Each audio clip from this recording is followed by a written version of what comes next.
Hey up everybody, my name's Joshua Morrison, Dr. Johnny Moz's Lessons in Confidence. Now, this video might look a little bit strange because I'm currently filming this with a f/22 on the aperture, right?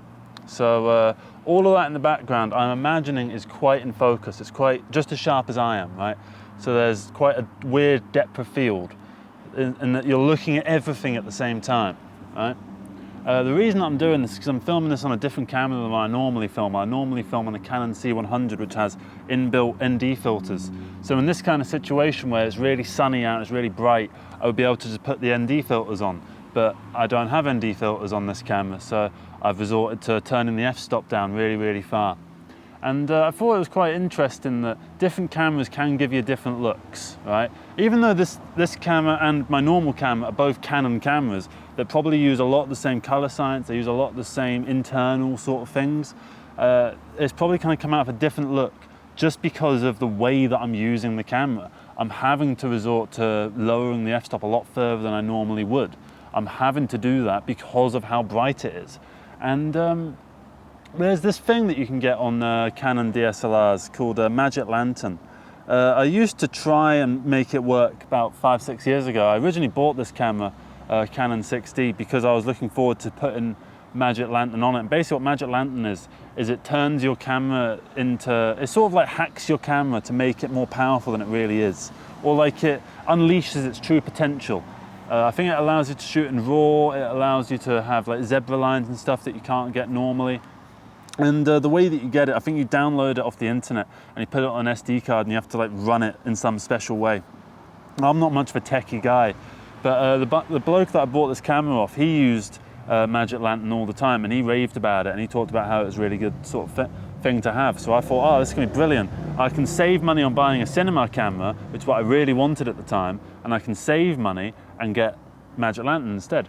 But after I got the camera, it turns out that Magic Lantern only really works on the Canon 5D series and Canon 6D Mark II. It's not particularly good at working on the Canon 6D Mark I.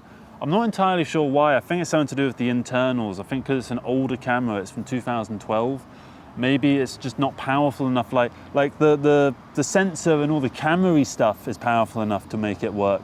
But the computery stuff that, you know, runs the LCD monitor, that runs the operating system where the menus and stuff all come from, that, you know, all that kind of stuff, that's not powerful. Because I imagine this camera has some kind of CPU in it somewhere, and that runs a lot of that sort of digital stuff. And that is what's not powerful enough to run Magic Lantern. Maybe it's because Magic Lantern wasn't coded or designed with this camera in mind. It was more designed with the Canon 5D Mark III in mind. But either way, what results is this, right? Although this would have been the case anyway, I would have had to film with a 22 f-stop whether I had Magic Lantern or not, because yeah, it doesn't have inbuilt ND filters. And I could buy some screw-on ND filters. I have some somewhere, but I don't carry them around with me. You know, they're not particularly, I never really use them. And they're just a pain in the ass as well. You got, say if I wanted to take a picture over there, right? Say if I wanted this shot, I'd have to screw on the ND2 filter and go, oh no, it's not enough. Screw it off again, and then put the ND4 filter on and go, oh, it's not enough. So then I could screw the ND2 filter back on, making me, I think it's an ND6 at that point. And then that's a bit too strong. So it turns out I need the ND6 on its own without, you know, 2 layers of ND, because I think 2 layers of ND filter make it a little bit more dark than normal. If you don't know what an ND filter is, basically it's it darkens the frame. It's like sunglasses for a camera, right? Essentially is what it is. Now I've put ND filters on my face, right? And all it does is it's so that you can shoot in bright sunny days and have a low depth of field, or sorry, like a low f-stop, so that all of that stuff could be like out of focus and it would look a bit prettier, right? And it got me thinking about low aperture in general and low f-stop in general. And it got me thinking about a film that I watched a few years ago called Before We Go. Now, Before Sunrise is one of my favourite films, and Before We Go is basically just a rip-off of Before Sunrise, so I thought I'll give it a watch. And it's set in New York, and I think it's Ben Affleck and some woman. I think it's Scarlett Johansson. It's celebrities, right? And they meet up, and they go on a night on the town, they go to some weird events, they go to an art gallery or something like that. But the thing is that everything is filmed like with a lot of bokeh in the background. Everything is so out of focus apart from what's like immediately in focus. And what's not in focus is just a full-on blur, right? And obviously for that film, it was some kind of stylistic choice because they had the resources to light stuff artificially, because the reason that you would do something like that on a low-budget film is because you're shooting at night, you're shooting in a dark place, and you want to not put up as many lights as possible. You want to ideally put up no lights because it makes things so much easier. The pat down becomes so much easier, and then getting out of there becomes so much easier. You don't want to have to set up these giant light stands all over the place, right? It's just a pain in the ass, right? I worked on a film set, it was an indie film set, and we were shooting in the woods. And I was a DP, and they insisted on having like lights on every single shot. They were adamant about it, and I went along with it, but they were useless. You'd turn them off, and they would make no difference, right? And the film didn't need the lights. The film looked whatever, right? I mean, it's not a particularly good film, and the color grade kind of fucked it all up. But like, that's still, I don't know. You didn't need the lights there, right, is what I'm saying. And I'm not someone who likes a massive, long lighting setup. If I want to have lights, I want to have some reason for them, some weird stylistic thing, like pure black all around me and just half the face in shadow like that, like this is in shadow and this isn't. Like some harsh lighting, some weird experimental lighting, something weird, that's what I would do it for. That's what I would find interesting about it. But before we go, looked like they just turned everything down on the f-stop to like 1.4f, right? Because they probably have nice cameras, they can get 1.4f if they want.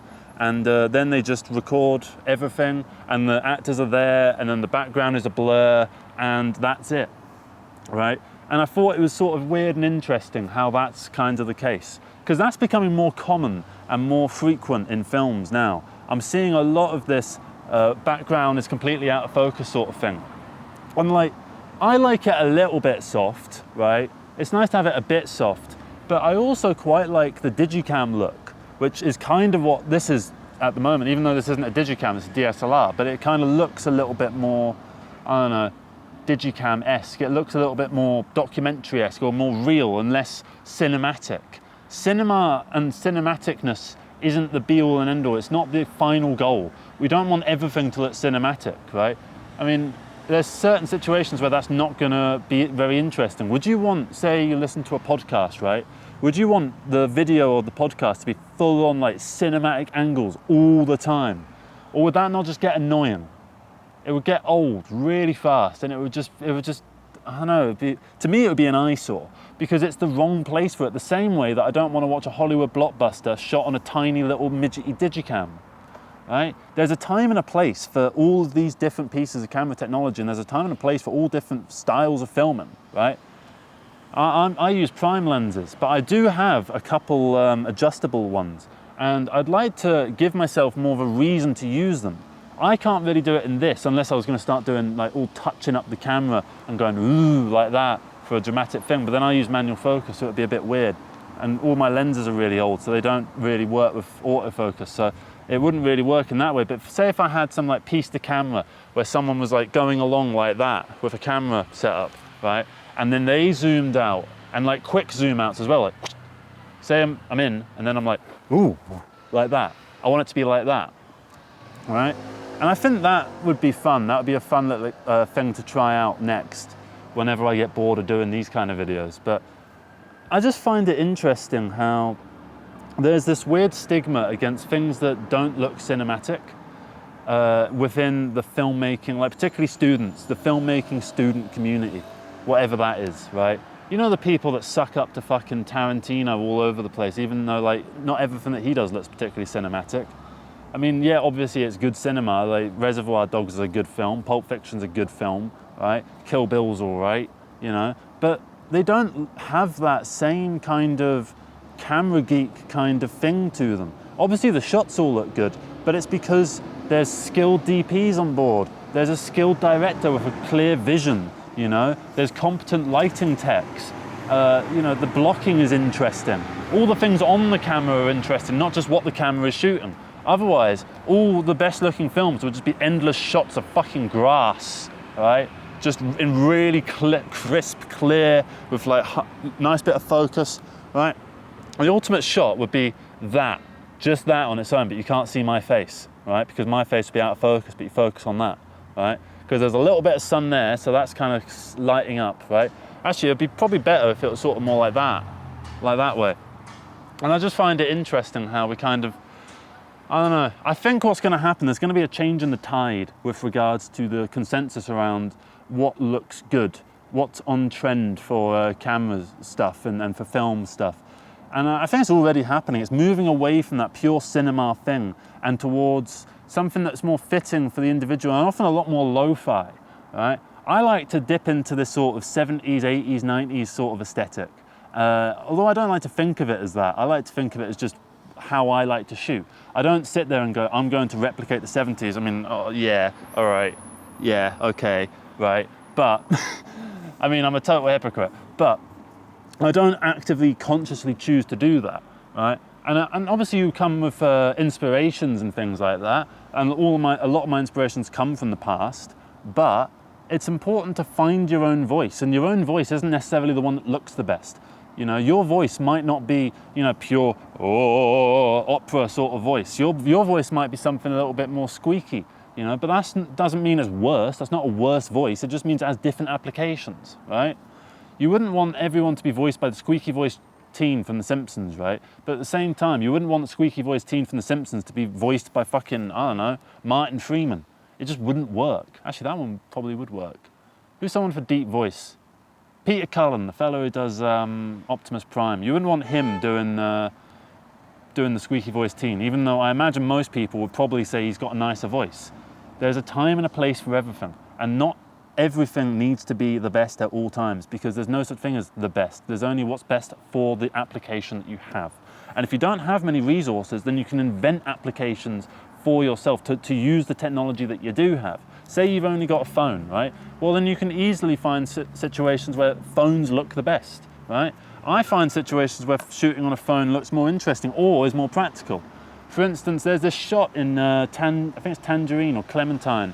It's like the first film that's famous for being shot on an iPhone, and it's like a car, and someone puts their foot down on the accelerator pedal, and the camera is underneath like that. So this is the accelerator pedal, boosh, like that. If you wanted to get that shot with a cinema camera, you'd have to take the entire bottom out of the car. But they could just like whack the camera down like that and film it, and that's good. I did a scene from a Johnny Moz's Lessons in Confidence in a car, and we shot that on an iPhone because that was more practical than taking the fucking windshield out. Because then if I do that, then I've got to get a load of permits, and then I probably have to close off all the Hounslow High Street, and I don't have the money for that. So I spent £6 on a little thing that attached to the windshield, and we made it work. And yeah, I think that's kind of the point that I'm making, is that there's a time and a place for everything, and you can turn your surroundings into little nuggets of gold. You know, there's something great in everything, and it's just up to you as the artist to find that. And the better of an artist you are, the more you can do with your limited resources. It's not about having the best resources. It's about doing what you can with what you have. So yeah, thank you very much for watching this video, buddy. I hope you got something out of it. I hope you enjoyed it. And let me know what your thoughts are. What kind of thing do you like to shoot? What's your camera of choice, or the camera that you're forced to have because it's the one that your parents sent down to you, or your brother gave you when you were a kid, and you're like, well, I'm not going to buy another camera because this is the camera that I've got. I'm not going to waste a load of money on more technology when I've already got some technology. What do you have?